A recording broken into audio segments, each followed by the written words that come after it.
नमस्कार।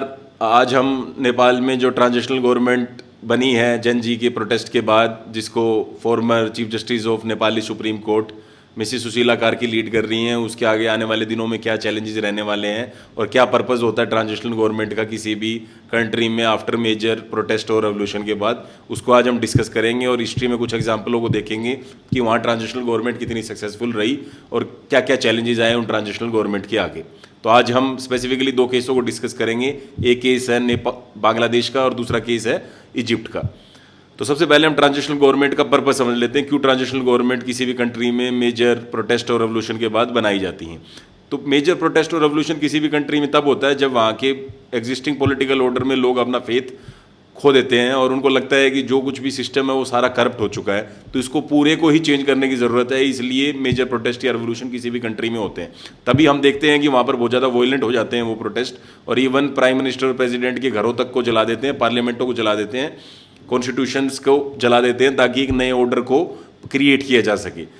इसलिए जब मेजर प्रोटेस्ट या रेवोल्यूशन होता है तो वो प्रोटेस्टर और वो रेवोल्यूशनरीज एक ऐसे फिगर को ट्रांजिशनल गवर्नमेंट का हेड बना देते हैं जो अनबायस्ड होता है और वो किसी भी पर्टिकुलर पार्टी या पर्टिकुलर आइडियोलॉजी से जुड़ा हुआ नहीं होता है और अनटेंटेड भी होता है, जिसके ऊपर कोई दाग या करप्शन का एलिगेशन नहीं होता है। तो ये मेन पर्पस होता है ट्रांजिशनल गवर्नमेंट का कि वो अनटेंटेड लीडर और वो एक अनबायस्ड लीडर एक नया कॉन्स्टिट्यूशन को फॉर्म करे, एक नए कॉन्स्टिट्यूशन सेटअप को एस्टेब्लिश करे उस कंट्री में, ताकि आने वाले दिनों में फ्री एंड फेयर इलेक्शंस को कराया जा सके और जो भी पार्टी पावर में है उसको पीसफुली पावर हैंड ओवर कर दे। ये पर्पस होता है ट्रांजिशनल गवर्नमेंट का किसी भी कंट्री के अंदर। इसलिए नेपाल में भी अब ट्रांजिशनल गवर्नमेंट बनाई गई है फॉर्मर चीफ जस्टिस के अंडर, मिसेस सुशीला कार्की के अंडर, क्योंकि वो अनकॉन्ट्रोवर्शियल फिगर रही हैं नेपाल की पॉलिटिक्स में और उनकी इमेज एक क्रूसेडर की रही है जो करप्शन के अगेंस्ट हमेशा लड़ती रही है और वो किसी पर्टिकुलर पार्टी से भी एसोसिएटेड नहीं रही हैं। वो अपने स्टूडेंट डेज में नेपाली कांग्रेस से एसोसिएटेड थी, लेकिन बाद में उन्होंने लिटिगेशन अपने लॉ को अपना कैरियर बना लिया और बाद में वो सुप्रीम कोर्ट की चीफ जस्टिस बन के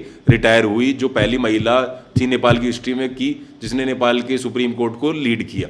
और अपने टेन्योर के दौरान उन्होंने वहाँ के पुलिस चीफ को भी हटा दिया, उसकी अपॉइंटमेंट को कैंसिल कर दिया, जिसके बाद वहाँ की पार्लियामेंट में सारी पार्टीज़ ने मिलकर एक इम्पीचमेंट मोशन भी उनके अगेंस्ट लेके आई जो सक्सेसफुल नहीं रहा।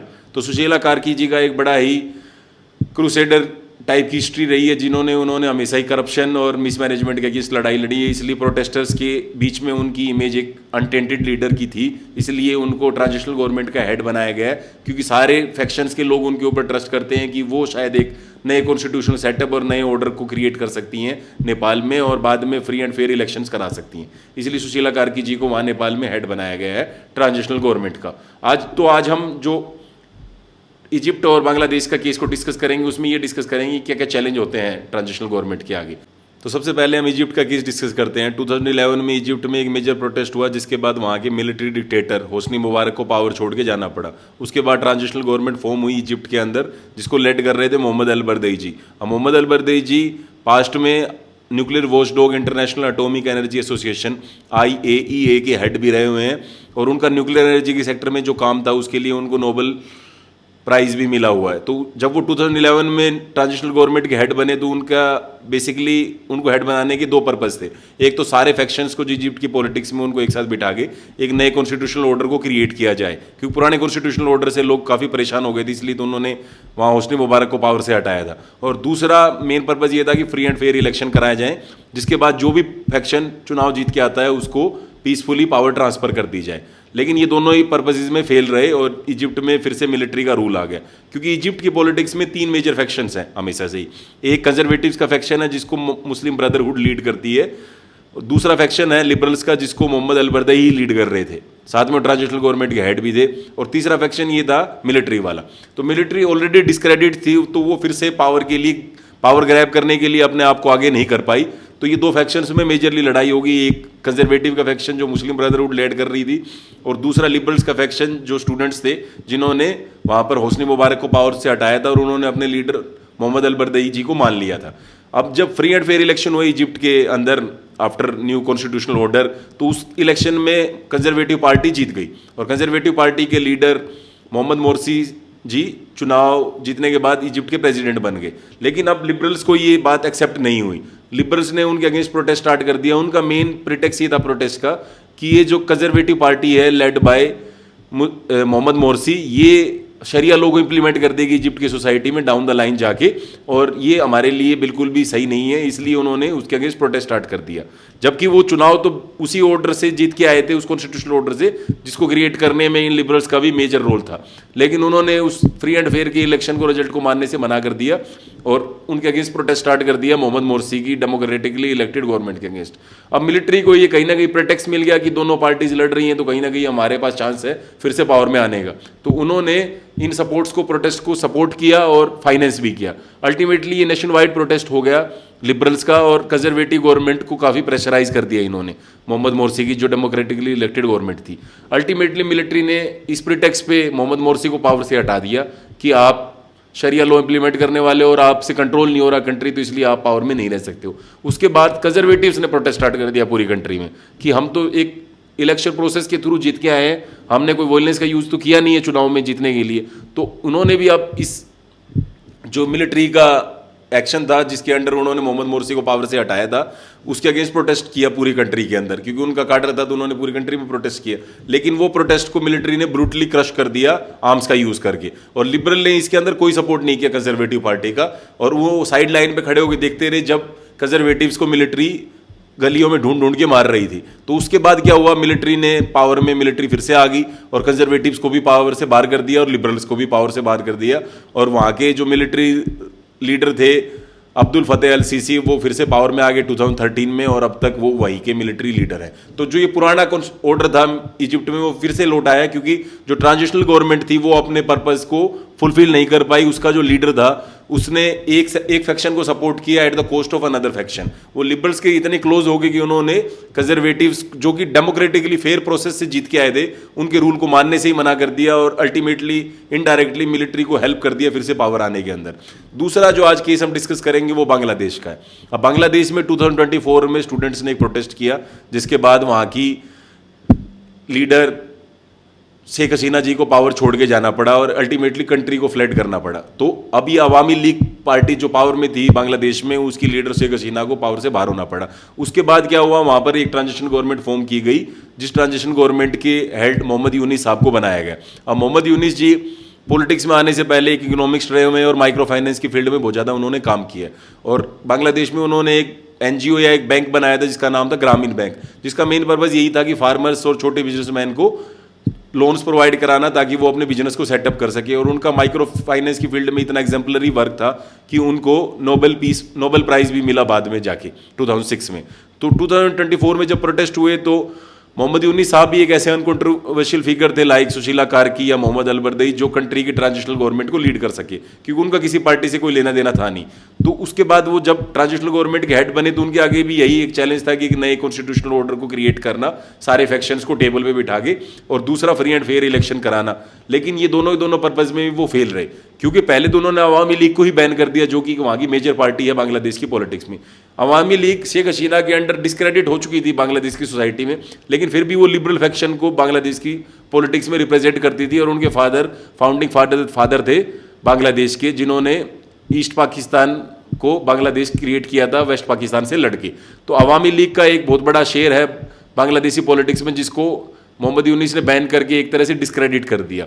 और दूसरा जो मेजर फैक्शन है बांग्लादेश की पॉलिटिक्स में कंजर्वेटिव्स का, उसको दो पार्टीज लीड करती हैं। एक है बीएनपी, बांग्लादेश नेशनलिस्ट पार्टी, जो कि लेड बाय है खालिदा जिया। अब खालिदा जिया के हस्बैंड जयूर रहमान ने ही मुजबिर रहमान और उनकी फैमिली को असैसिनेट करके मिलिट्री रूल लेके आए थे बांग्लादेश के अंदर। बाद में उनकी वाइफ ने एक पार्टी बना ली, बीएनपी, बांग्लादेश नेशनल पार्टी, जो 2001 में जमात इस्लामी के साथ मिलकर पावर में आ गए और उन्होंने अवामी लीग को चुनाव में हरा दिया। लेकिन 2006 में बीएनपी हार गई अवामी लीग के आगे चुनाव में, और उसके बाद से लेकर अभी तक पावर में नहीं लौट पाई। उसके बीच में अवामी लीग की लीडर शेख हसीना ने बीएनपी की लीडर खालिदा जिया को जेल में डाल दिया और फ्री एंड फेयर इलेक्शन को भी कराने से बंद कर दिया बांग्लादेश में। और जितने भी इलेक्शन हुए मोस्टली रिग्ड थे इलेक्शन, जिसके बाद वन साइडेड अवामी लीग हर बारी चुनाव जीतती रही। 2024 में भी जो इलेक्शन हुए जनवरी में, उसमें भी अवामी लीग ने मनी का और मशीनरी का यूज़ करके दूसरी पार्टीज़ को ओपनली चुनाव नहीं लड़ने दिया, एक लेवल प्लेइंग फील्ड नहीं बनाई, जिसके बाद अवामी लीग फिर से पावर में आ गई, डिस्पाइट कि उनके अगेंस्ट पूरी कंट्री में डिससेटिस्फैक्शन थी, लेकिन वो फिर भी चुनाव जीत गए। तो 2024 में जैसे ही शेख हसीना जी पावर से बाहर गई, तो बीएनपी पार्टी की जो लीडर है खालिदा जिया, जो हाउस अरेस्ट थी, उनको ट्रांजिशनल गवर्नमेंट ने घर से फ्री कर दिया और वो बाद में सर्जरी के लिए लंदन चली गई। तो ये दूसरा मेजर फैक्शन है बांग्लादेश की पॉलिटिक्स में। तीसरा मेजर जो अल्ट्रा कंजर्वेटिव फैक्शन है वो है जमात इस्लामी, जो बांग्लादेश में शरिया इंप्लीमेंट करना चाहती है। बांग्लादेश एक डेमोक्रेसी है जिसमें सारे रिलीजन के लोग रहते हैं पीसफुली, लेकिन जो जमात इस्लामी हमेशा से ही प्रो पाकिस्तान पार्टी रही है, जिसका एक ही पर्पज रहा है कि शरिया को इंप्लीमेंट करना बांग्लादेश की सोसाइटी में और बांग्लादेश की पॉलिटिक्स में। लेकिन 1971 में जब वॉर थी तब अवामी लीग वाले जब वेस्ट पाकिस्तान के अगेंस्ट लड़ रहे थे, लेड बाय मुजबिर रहमान, तो ये जमात इस्लामी पार्टी पाकिस्तान को सपोर्ट कर रही थी। तो 1971 के इंडिपेंडेंस के बाद बांग्लादेश में ये पार्टी डिस्क्रेडिट होगी, कभी पावर में नहीं आ पाई। 2001 में इस पार्टी ने बीएनपी के साथ मिलकर चुनाव लड़ा, तब इनका पावर में कुछ शेयर हुआ, लेकिन 2006 में फिर से चुनाव हार गए। तो अब क्या हुआ है कि ये 3 मेजर फैक्शंस हो गए हैं बांग्लादेश में आफ्टर दी रेवोल्यूशन इन 2024। एक है अवामी लीग का, जिसको बैन कर दिया गया है बांग्लादेश की पॉलिटिक्स से। दूसरा है बीएनपी पार्टी जो लेड बाय है खालिदा जिया, और तीसरा फैक्शन है ये जमात इस्लामी वालों का।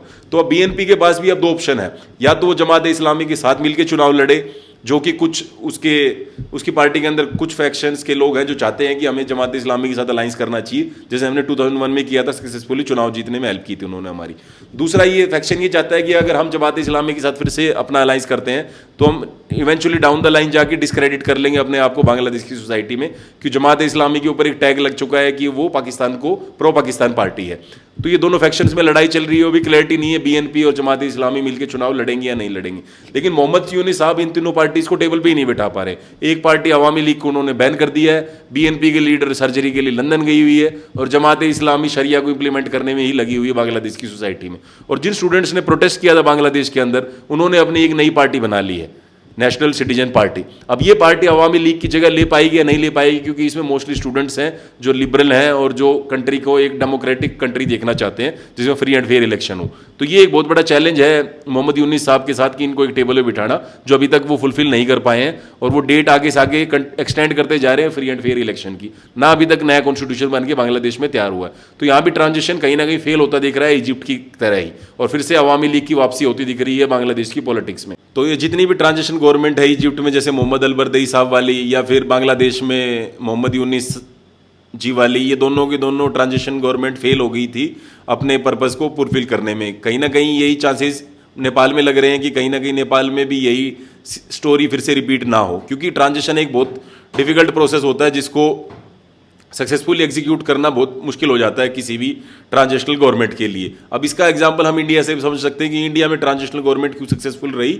एक पीसफुल ऑर्डर और एक डेमोक्रेटिक स्टेट क्रिएट करने में इंडिया में। उसमें सबसे बड़ा रोल महात्मा गांधी जी का था, क्योंकि महात्मा गांधी जी एक ऐसे लीडर थे जो दोनों फैक्शंस को एक साथ टेबल पर बिठा सकते थे।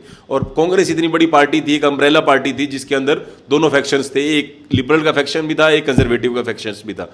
लिबरल के फैक्शन को लीड कर रहे थे जवाहरलाल नेहरू जी, और कंजर्वेटिव के फैक्शन को लीड कर रहे थे सरदार पटेल जी। इन दोनों फैक्शंस को एक ही साथ टेबल पे बिठाने की मोरल अथॉरिटी या मोरल लेजिटिमेसी महात्मा गांधी जी के पास थी, जो जब भी इन दोनों फैक्शंस में डिस्प्यूट होते थे तो महात्मा गांधी साहब इन दोनों को बिठाकर उन डिस्प्यूट्स को रिजोल्व कर देते थे, जिससे पीसफुली चीज़ों को आगे बढ़ाया जा सके। और अल्टीमेटली इंडिया में एक कॉन्स्टिट्यूशन क्रिएट किया गया जो दोनों फैक्शंस ने माना भी, और 1952 में फर्स्ट टाइम डेमोक्रेटिकली इलेक्शन हुए इंडिया में, जो अभी तक होते आए हैं। तो इंडिया एक स्मूथली अपने ट्रांजिशंस को फुलफिल कर पाया और बाद में एक डेमोक्रेटिकली इलेक्टेड स्टेट क्रिएट कर पाया। वेरएज ये बांग्लादेश और इजिप्ट के केस में हमने देखा, despite being transitional government there, they failed to create a resilient और democratic state in these 2 countries. तो यही स्टोरी अगर कहीं बांग्लादेश और इजिप्ट वाली नेपाल में हो जाती है तो कोई बहुत बड़ी बात नहीं है, क्योंकि नेपाल में भी जो अभी ट्रांजिशनल गवर्नमेंट की हेड सुशीला कार्की जी, वो एक अनकंट्रोवर्शियल फिगर तो है, और साथ में करप्ट भी नहीं है और क्रूसेडर नहीं है करप्शन के अगेंस्ट, लेकिन वो एक ऐसी लीडर नहीं है कि सारी पार्टीज को एक साथ बिठा सके, और उनकी इतनी मोरल लेजिटिमेसी भी नहीं दिखती है नेपाली सोसाइटी में, जो पहले ही कास्ट रिडन और पार्टी रिडन सोसाइटी है, उसमें वो कैसे इन सबको इकट्ठा कर पाएंगी आने वाले दिनों में देखने वाली बात होगी। लेकिन पास्ट में मोस्टली ट्रांजिशंस फेल रही हैं, अब आगे जाके नेपाल में क्या रहता है ये आने वाले दिनों में देखने वाली बात रहेगी। Thank you.